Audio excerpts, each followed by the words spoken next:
The Sukhoi. This is an SU-26. Here he is blowing smoke all over the runway. Look straight ahead, ladies and gentlemen.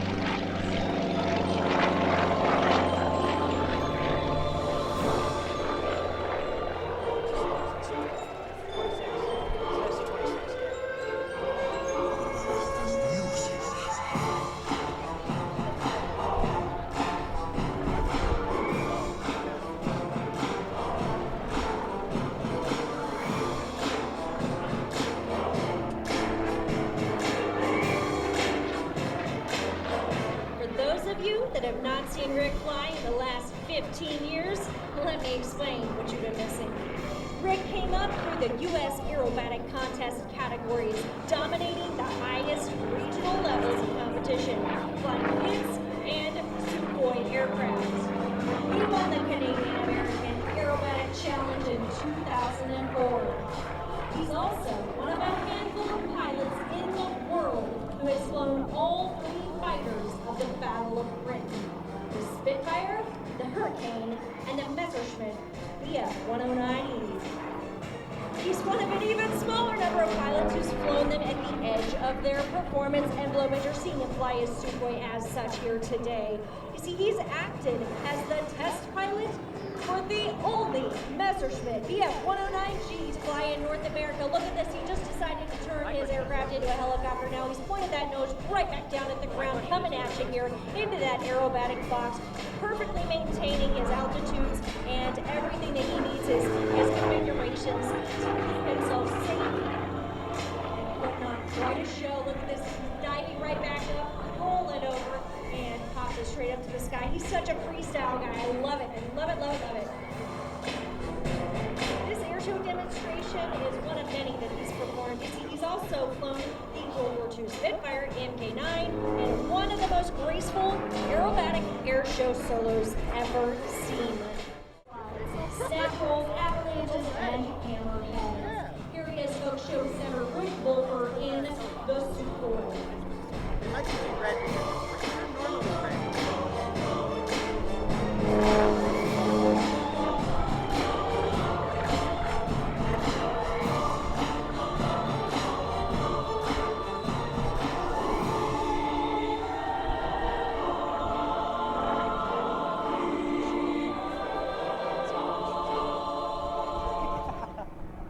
Now, if you're watching him perform these maneuvers and thinking, oh my gosh, this guy knows what he's doing. Oh my goodness, he's so good at this. He's somehow keeping it all straight in his head and getting these control inputs just exactly as they're needed. Well, guess what?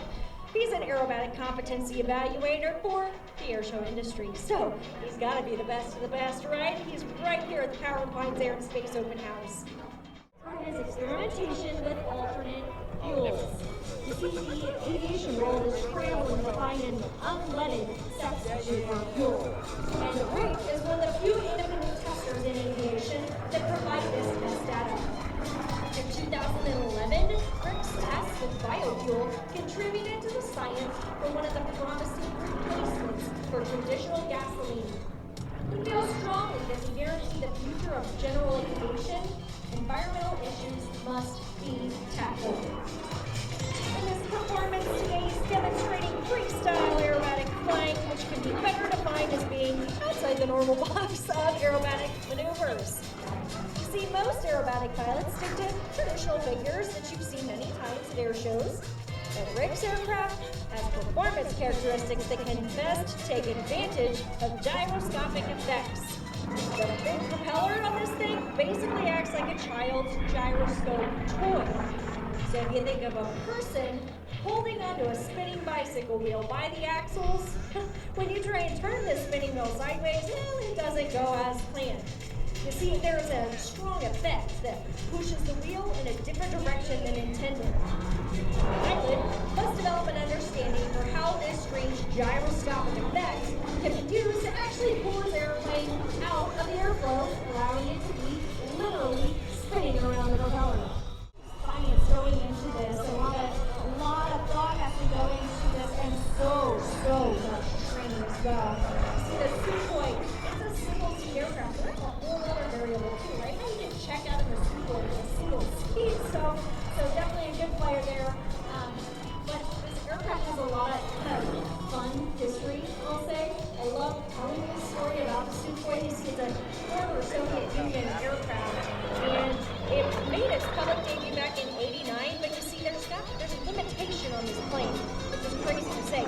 has pretty much no limitations in the aerobatic world, but that limitation is the fact that it has a really small main fuel tank.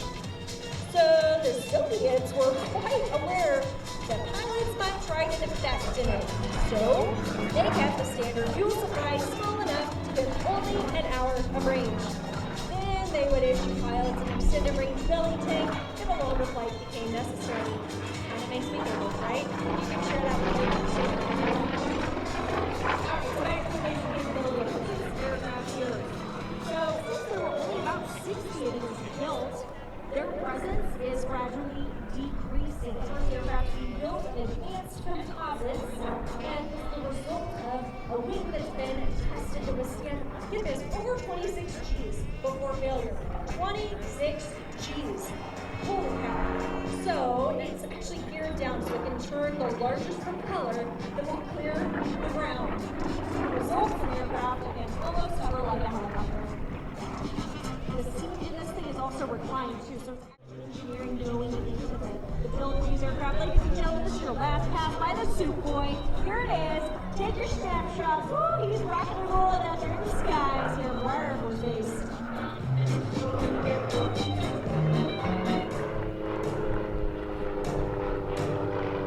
Rick would like to thank his sponsors for 2023. Volker Aerospace has provided all the fuel and oil lines. Cleveland Brakes has given him immense stopping power, and Butler Parachutes provides Rick with the best and most reliable high-speed parachute available. Trig Avionics keeps Rick in perfect communication with control towers and gives him a way to be tracked by GPS.